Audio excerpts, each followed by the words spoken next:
It's midsummer, the garden is thriving, and there's a lot of growth. And with a lot of growth comes a lot of pruning.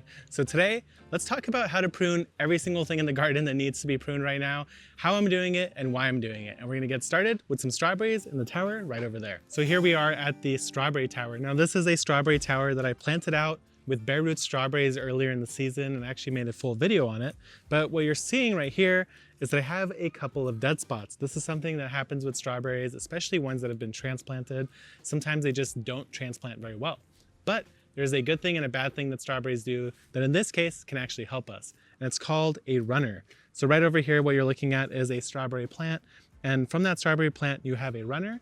And let me show you what I actually did with it. And from this strawberry plant, there are actually two runners coming down, and I'm putting them into these two pockets here. So this one's been in here for quite a while. You can see it's quite large, but this one I've only placed recently. So I'm going to pull it just to show you guys what it looks like. And right there, those are roots forming. So at the palm of my hand, they're kind of hard to tell right now, but there is a new little white root forming right there and a bunch of little ones. The idea behind this is that if I have a pocket where, say, a previous strawberry has died, I could take that runner, place it in there, hill it up with a little bit of soil, and that will now produce a new plant. Once that plant has fully been produced though, you could come through, find that actual umbilical cord, which is essentially what the runner is, trim it like so, and now I have a new plant down here in this pocket that will continue to thrive. Now that we've removed that first runner and we have that new plant here, we could actually talk about what to do with the rest of the runners. If you don't have a need for propagation, then there's really no reason to keep them because it's just actually robbing energy from your plant. Anytime your plant has to spend energy to produce something, whether it's a fruit or a clone of itself, that's taking up energy from some other task. In this case, it's stopping us from getting any strawberries. So if I don't need any propagation, then there's no reason to keep it. But in this case, I actually have an empty pocket here. So what I'm going to do in order to start this is take my runner, bury it into the soil nice and loosely right on the surface. And if it feels like it's bouncing back all the time, you could take a landscape staple, place it right there, it'll stop it from moving. Now that plant is runnered off of another runner.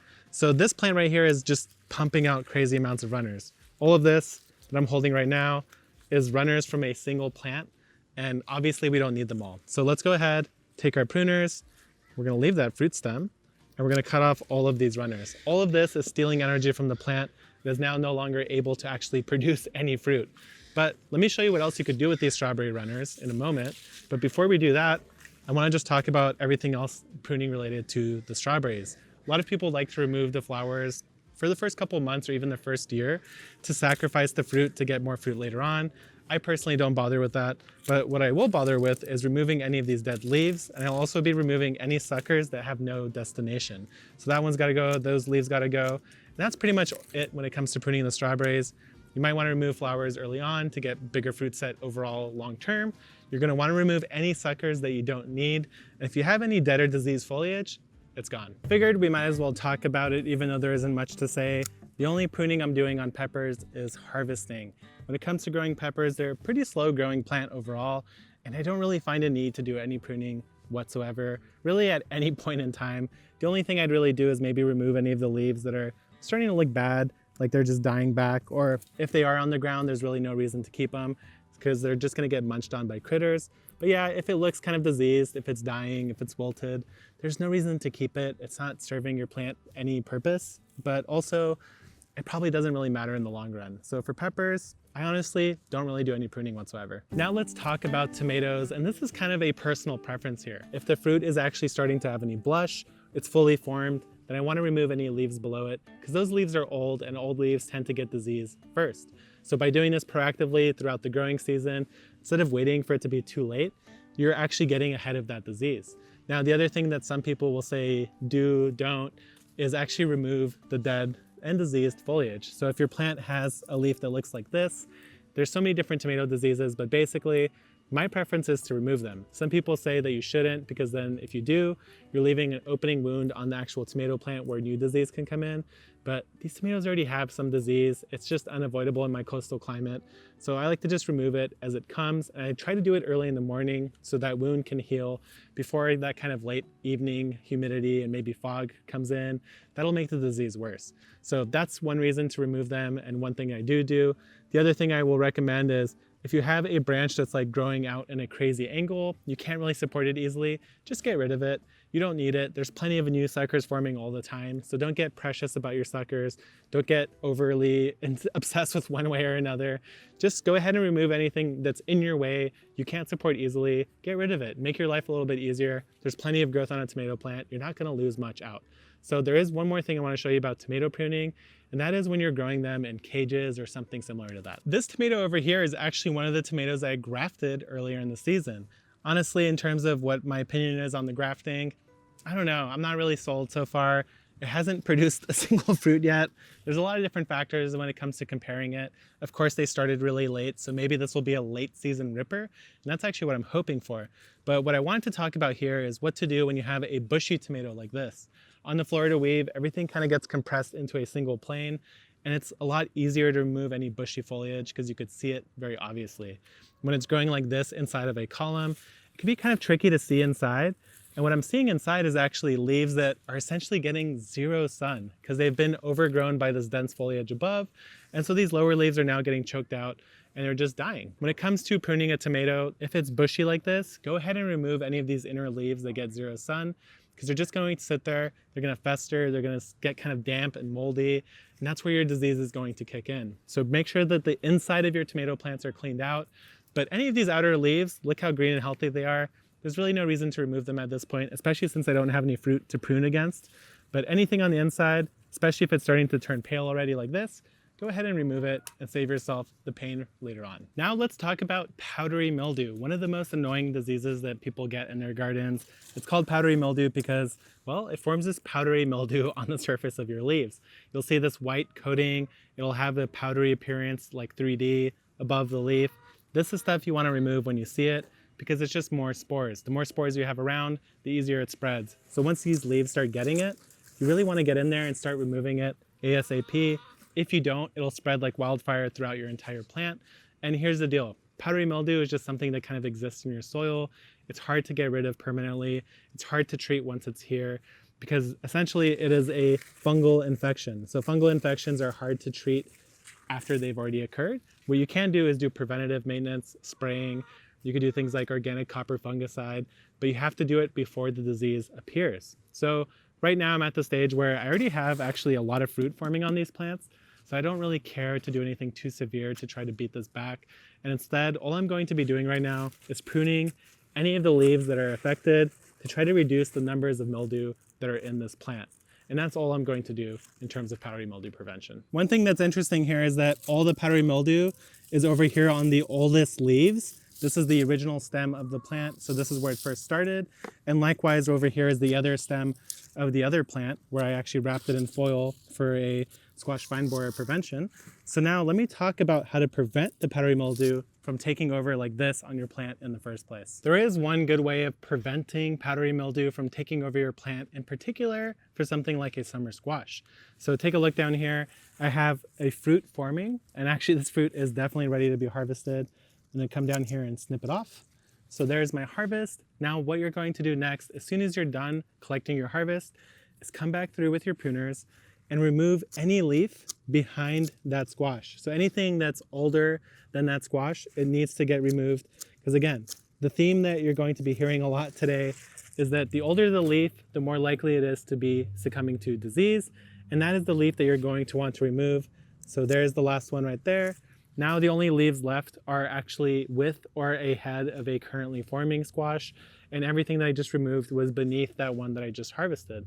By doing this, you're forcing the plant to put out new leaves to continue to grow, you're freeing up energy by harvesting, and you're signaling to the plant that it needs more leaves by removing those older leaves, which will continuously spur it on to grow. By doing this, you should reduce your chance of having bad powdery mildew, but I can't guarantee that you still won't get it. In my growing melon, squash, and cucumber basics video, I planted this Chardonnay melon, and as you can see, it's looking quite good. But there are some extra suckers or leads that I don't really need. So what I'm going to do is try to take any of these that I can support onto the trellis, like this one here, and weave it back in through the fence, and give it 2 weaves at least, so it has a good starting point. And here I'm gonna give it a 3rd. So that's great. Now that one's secured, it should continue to climb upwards. But any of these down here that I can't actually fit on this trellis, either A, because there's no easy way to do it, or it breaks if I try, or I already have enough vines, then that's going to get removed. So this one, for example, right here is shooting off to the side. And so I don't really want to keep it. I'm going to go ahead and remove it before it creates a problem by sprawling all over the place, getting disease by crawling on the ground, and also just producing less fruit overall because I have too many vines. This one over here is quite substantial, so I'm going to try to save that one. Go ahead and weave it. And just like that, I've cleaned up all the vines off the ground, supported as many as I can. Anything else that shoots off on the ground now, I'm going to remove because I have enough leaves over here to fill this whole trellis. Now let's talk about flowers, particularly annual flowers or flowers that set and do not self-deadhead like others do. So for example, these straw flowers here, once they're fully grown, they will actually start producing a bunch of seed like this. So deadheading is the act of removing spent flower blooms or blooms that are almost spent. And what that does is it actually frees up a ton of energy for this plant to continue to make more flowers. So anytime you see a dead flower like this, and you have the time kind of just walking through the garden, I highly recommend you come through, you give it a snip and remove those so that they can actually focus their energy on producing new flowers instead of just a bunch of seeds to spread through your garden. The other thing that I like to do with flowers that I know will continue to branch from below is actually just take a whole chunk of it like this right here. I'm gonna just grab a big handful, take my pruners, and just hack it, just like that. So all this has now been removed, very dramatic, I know, and the plant has been lowered, but already I could see a bunch of side shoots coming in between every single one of these leaf nodes, and that is going to just produce more flowers, and it's easier than taking my time to deadhead each individual flower. The only caveat to this method, I would say, is that don't do it to your whole plant at once, like this entire stand, because then it'll just look ugly and green. What I like to do instead is come through and cut off about half of it. So like this right here, I have this now new flat plane. Once this begins to produce flowers again, I'll come back on this side and plane down these straw flowers. This could be done for a lot of different flowers, but the straw flowers right here are the best example I have handy.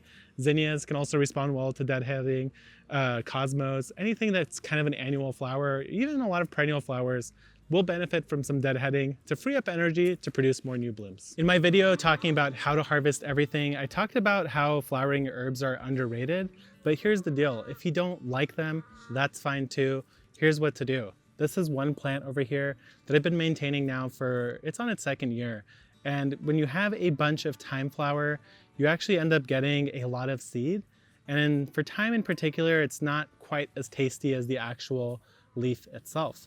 So what do? Well, you don't want to prune the entire thing off at once because then you're going to really hamper that plant by cutting off any possible photosynthesis, because all the flower stalks are also still covered in some amount of leafy material that is producing energy for the plant.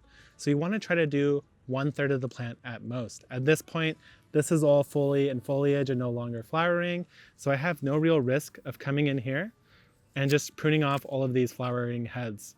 By doing so, I've now signaled to this plant that it is no longer needing to flower, especially at this point in the year. It's not going to produce any more flowers, otherwise this would be covered in flower. So here's what I actually removed, and it's just mostly flowers. Still smells good, but doesn't smell as incredible as the fresh thyme leaves themselves. So when it comes to flowering herbs, you can prune off the flowers. If there are a tiny flower head at the top, like say basil, just go ahead and snip that right off.